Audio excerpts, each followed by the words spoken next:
The Huangdi Yinfujing, the Yellow Emperor's Guide to the Unseen, Daoist alchemical text.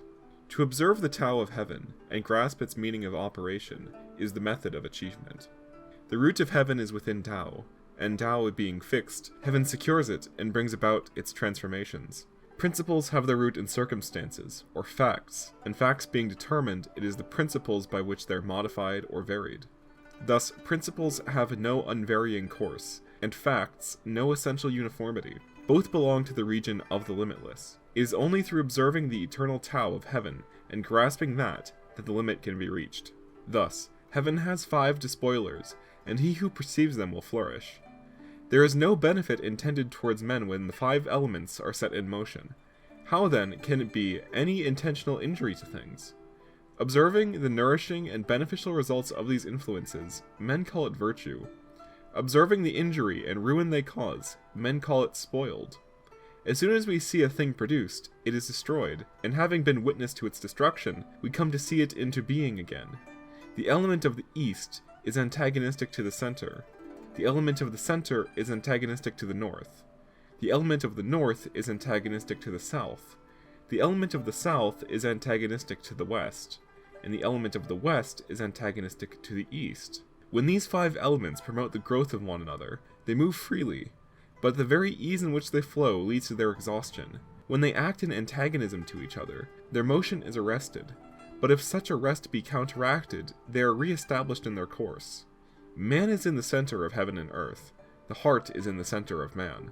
When anything occupies a central position, it may be removed to the outside. If one wishes to control much by means of little, it is necessary to use contrivances, or to employ one's faculties of contrivance, manipulating the material under one's hand.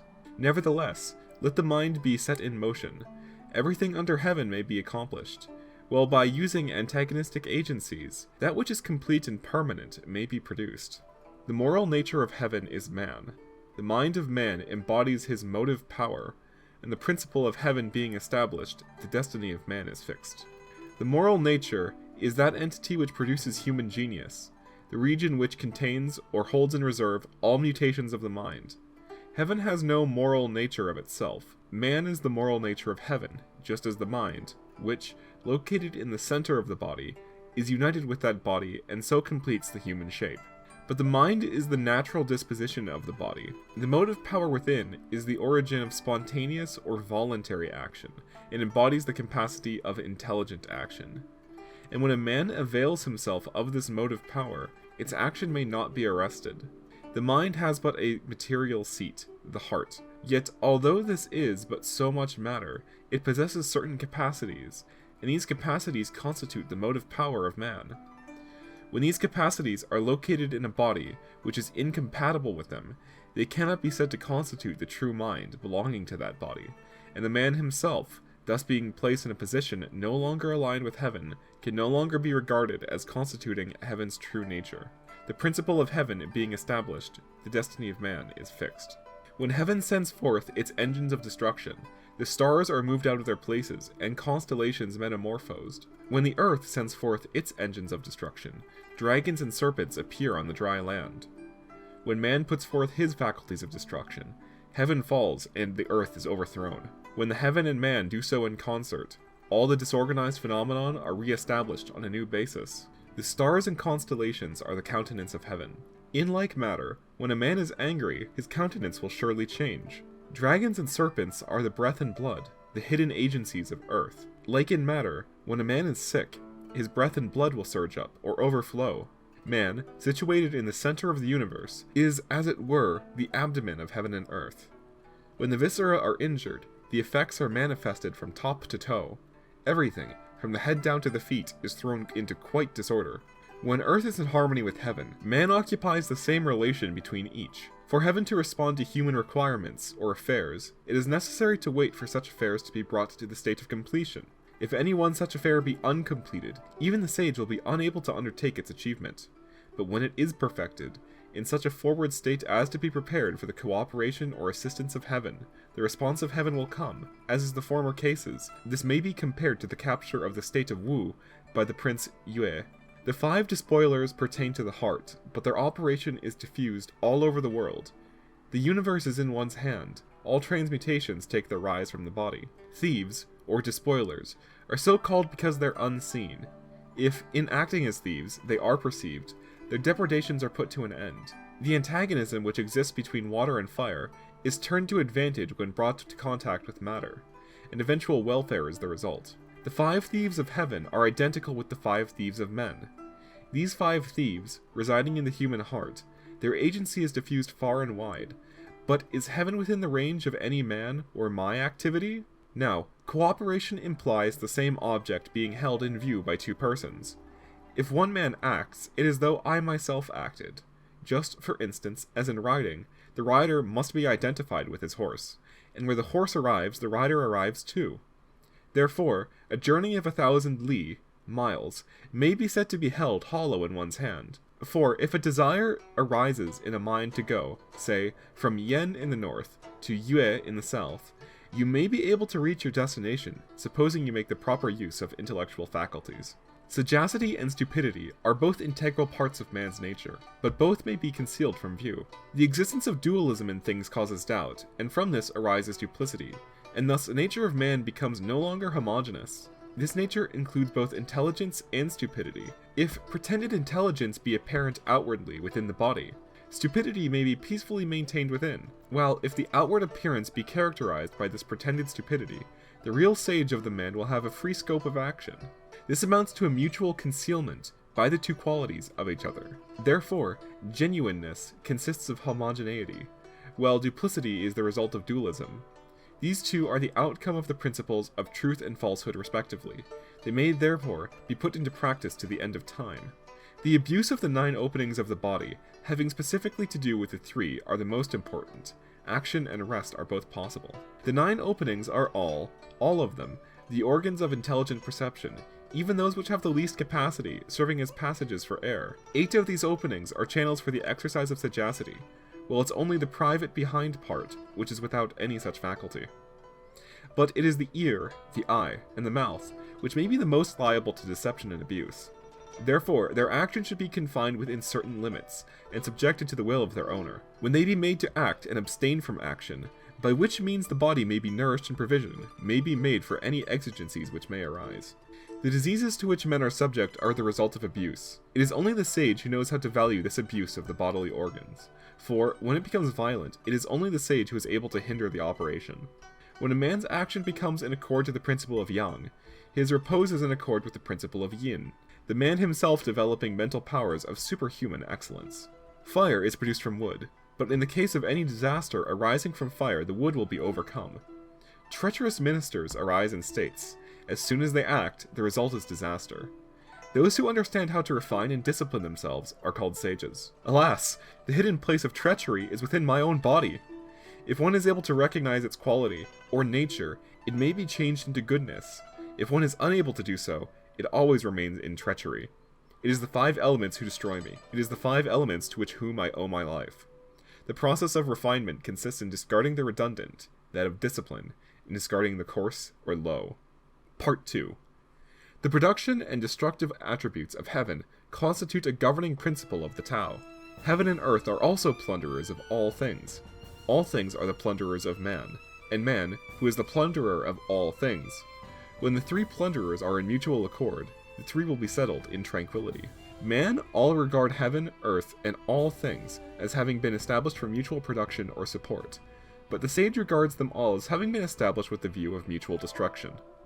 With respect to the productive qualities of heaven and earth, that they produce today, they afterwards destroy tomorrow. Now, to give life again to what they once destroyed renders the original destruction purposeless, and the life itself as though it never been conferred. For which reason heaven and earth are the plunderers of all things. Man is supported or nurtured by all things, and yet incurs actual danger from them, for which the reason all things are the plunderers of men. Man makes all things, and then lays them under contribution for his food and clothing, and thus he is the plunderer of all things. These plunderers are such by reason of their ignorance of what they do is to plunder, for each one sees one life-giving process, and not the process of destruction. The 3 plunderers will be each held in the proper sphere, and the 3 powers to hold permanent sway. Wherefore it may be said, when sacrifices are partaken by spirits, their bones will be at rest, and when the mainsprings of the universe are set into motion, its various transmutations will go undisturbed. When men lay violent hands on matter, the most honorable use they make of so doing is in offering food in sacrifice. When heaven and earth act as the plunderers of all things, the most honorable use they make of so doing is influencing and rectifying their springs of action. When the three plunderers are all prevented from overstepping their due prerogatives, they are in their proper sphere. Days and months have their fixed numbers, greatness and smallness their due capacity or measure. This proceeds from the merit of the sages, and is produced by the intelligence of spirits. Sacrifices are offered once every 12 years, in pursuance of which the sage fixes a certain period for the ceremony. Bodies have their respective measures or capacities, in pursuance by which the sage establishes a regular standard, assigning the different degrees in which things may be used in the morning and evening, respectively, and regulating the respective capacities of the use of blood and breath. When, in the world, the recurring intervals of sacrifices are estimated with precision, and all things are employed with due regard for their compatibility to the fair in hand, it results from the profundity of the merit of the sages and the perspicacity of spiritual beings. The motive power of the three thieves is invisible and undiscoverable by men generally. When the higher man obtains it, he is enabled to fortify his body. When the lesser man obtains it, he sets light store by his life. To pilfer and use the motive power of heaven and earth, to pilfer and employ the motive power of creation at large, to pilfer and control the motive power of my own body, all constitute a robbery of motive power. But there is a proper and improper use to which motive power may be put, and from these two methods benefit and injury respectively result. Thus, those who avail themselves of it from the strengthening of their physical frame, who use both their powers and the powers of the world around them for their own tranquility, there are those who, having obtained it, set light store by their life, who perversely bring about their own destruction, and provoke destruction of the world around them, so that what they have obtained is far removed from them. Part 3. The blind are quick of hearing, the deaf are quick of sight. If all advantages be concentrated into a single source, you will have 10 times as many soldiers under your command as you would otherwise, and after the revolution of 3 days and nights, you will have 10,000 times as many. When the human spirit is contained in the mind, it is complete in all its completeness, in the mind.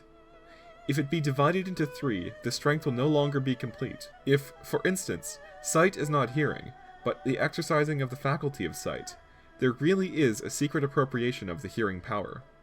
Hearing is not sight, but in the exercising of the faculty of hearing, there is really a secret appropriation of the power of the vision.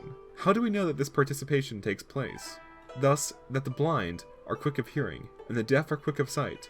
That is how we know of it. If, of those two things, one be discarded, the remaining one will obtain just so much more the power. Thus we know that, if anything be divided between two, both will have but little. Thus, in one particular advantage be made exclusive of, and gathered into a single source, the force at your command will be increased tenfold. If, then, the advantage of all thus being concentrated, you put forth greater energy, your force will be increased 100-fold, whether you be engaged in the employment of your own perceptive faculties, or in that of soldiery. The mind is produced from matter and dies with matter. The working faculty resides in the eye. Man has no mind, as existing apart from his body. The eye is his mind.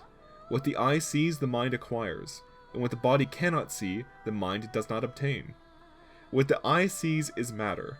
What the mind knows is simply whatever object is seen by the eye. How, then, can those who are born blind acquire knowledge? Well, they acquire the knowledge by depending on the eyes of others. Though heaven has no benign intent, the most benign results are produced by its operation. There is nothing in which even the crashing thunderclap or a cruel wind do not impart vitality. The very injury done to man and things is the source of benefit to them. The very death visited upon them leads to their revival. Those who understand this law are able to govern themselves and others. Perfect joy consists in one's nature having abundance, or being fully satisfied, perfect tranquility, in being contented with little. If man's nature has not abundance, it is dissatisfied. Joy consists in the mind having abundance. More than it possesses capacity for quiescence, consists in the mind in being as though it were unsatisfied, as having less than it possesses capacity for.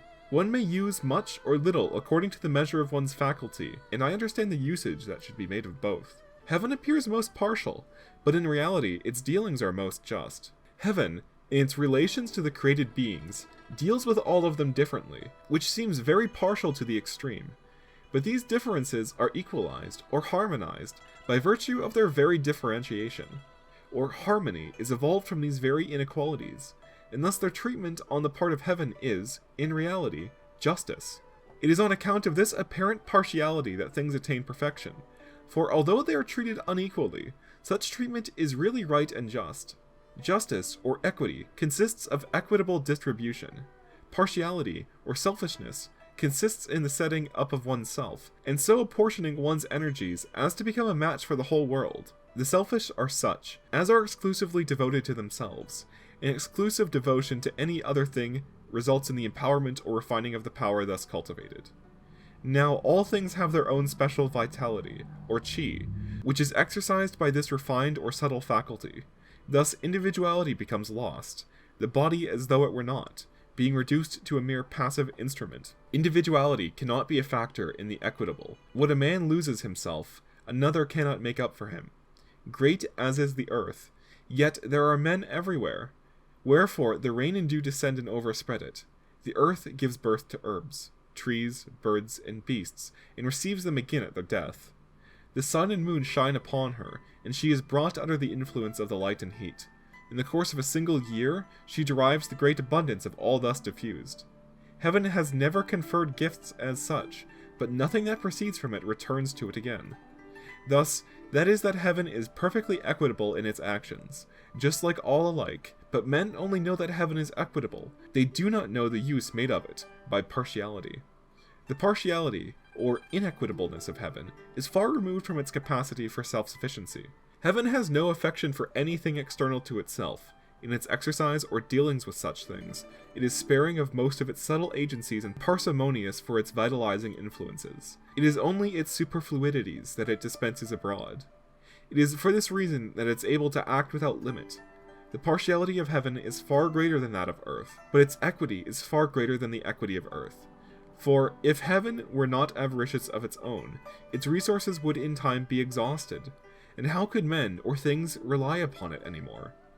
Wherefore, partiality is the very essence of the Tao, and the height of partiality proves to be the height of justice. The laws affecting the animal creation reside within the qi breath. All things in the world confer vitality upon each other, and when the use made of the material form thus produced is great, the injury is small. When all things use their refined or subtle essence in competing with each other, the breath of vital fluid is not called into much play, and great consequences are obtained. It afterwards becomes known that the superiority of the great over the small results from the employment of the qi, which, hidden in the body, enables the body to confer it, in its turn, on others, for what power to do so has the body of itself? Life is the root of death, death is the root of life. Beneficence is produced from injury, and injury from beneficence. When men seek advantage where no advantage properly exists, any advantage so required will be utterly nullified or turned into injury. If injury is sought where no injury properly exists, injury will result from what would otherwise have been advantage.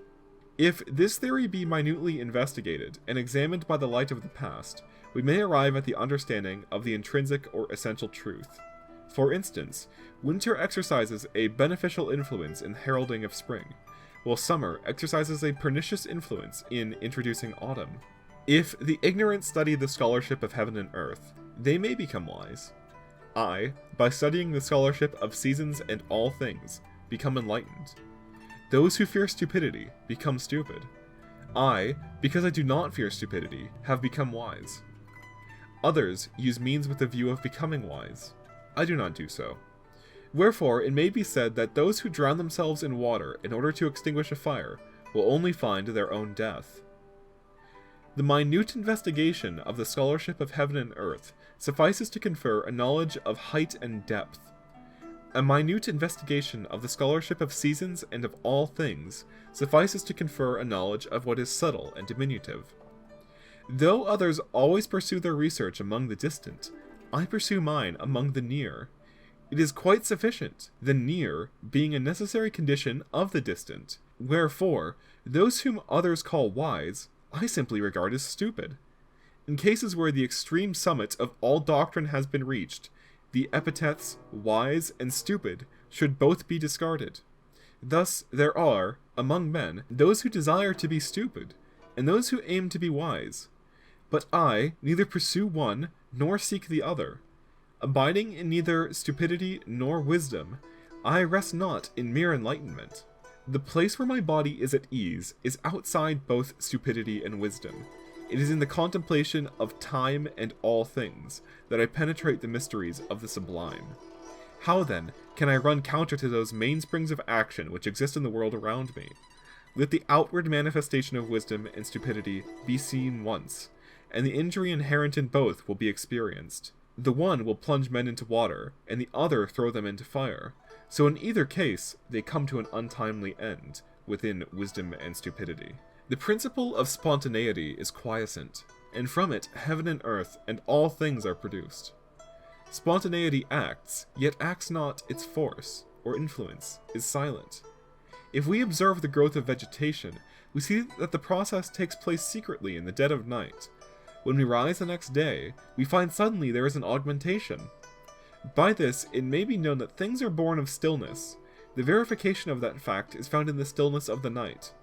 There is stillness which lies beyond the day, and the nature of this stillness is most recondite.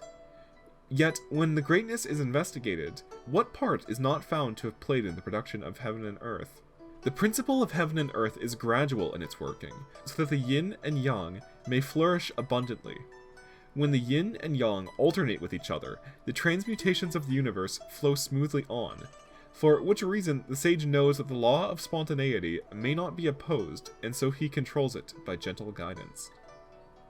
Cold may produce the congealment of water. Heat will cause the fusion of metal. These two influences are mutually antagonistic, but both, in reaching their culminating points, progress by degrees, and this law of degrees implies a gradual process, extended over a long period of time. By such a protracted process, water may be changed into fire, or winter into summer. Of those who originate or embody ideas, and those who carry such ideas into execution, the former are characterized by quiescence, while the latter work cautiously, or step by step. Where those two things exist, everything may be accomplished. I owe all the power I possess to them. The usefulness of an axe is fulfilled in thinning out a forest. A ship speeds along only when its sails are filled with wind. Yet all the strength I have, I derive from quiescence. In the habit of acting gradually, all my knowledge has been conferred upon me from the same source. The sage acts by this law of gradation to transform things and thoughts, both, and to change the expression of another's countenance. He acts by the law of quiescence to control all things that move, and to fathom the motive principles of heaven. The yin is antagonistic to the yang, but now, if the principle of gradualness be brought into play, the opposition between the two is forgotten. The yang is entered from the yin, and the yin entered from the yang, for both are the same fundamentally. And how is this? It results from the circularity to which heaven conforms its eternal shape. Heaven is circular. Circularity is the condition of its stability, and all things thus revolving in a circle, with heaven, pass through stages of decadence and decay, now deteriorating, and now compliant, now waning, and now dependent on one another. Each gets nearer to the other, the further each one goes. A superficial contemplation of what lies abroad enables one to distinguish the 4 points of the compass. But if a man pushes the investigations to the furthest possible limit, what does he find does not follow the universal order. Seeing that the principle of quiescence cannot be brought under control through astrological divinations, it needs to be that there is a mysterious receptacle in nature, and from this having sprung the myriad simulacra, the 8 diagrams, the sexagenary cycle, the potent faculty of spirits, the invisibility of demons, the mystery of the antagonism between the yin and yang is clearly manifested and enters into all forms of visible existence. The things recorded in calendars are recorded in the order of their progression. When this is not so, they're noted according to the spontaneity of their nature. Now, spontaneity is the highest form of quiescence. What is recorded is the active or working phase of things. In this active phase being placed on record, the quiescent element becomes more absolutely hidden than ever. Wherefore, quiescence is the mysterious receptacle of heaven. Quiescence produces transmutation and change, and it is through this that Qi and destiny exist. Destiny takes rise from its two constellations, emptiness and danger, and from it proceeds the sexagenary cycle. Days, months, years, and hours are all dated from the first stem of the cycle, and the first of each is named Qia Tse accordingly. The Qia Tse being once established, the full number of the sexagenary cycle became completed. The 4 points of the compass and the 4 seasons were instituted. Everything which has form was produced, but the root from which they all sprang was the one spontaneous quiescence. Is this not wonderful? Mysterious, even? We call it wonderful, but the epithet is insufficient. Wherefore it may be said, with reference to the potent faculties of spirits and the invisible element in demons, that it is from this that the spirits derive their powers inexhaustibly, and it is from this that the demons derive their invisibility, without ceasing. Thus, it may be known that the antagonism which exists between the yin and the yang takes its rise from this cause, and further we may know that this antagonism does not lie in outward visible things. When a certain destination has been reached, the person so reaching it then passes beyond it. That is called advancing. The alternation which takes place between the yin and the yang constitutes their present difference, and from this their spontaneous nature, which constituted their difference in the past.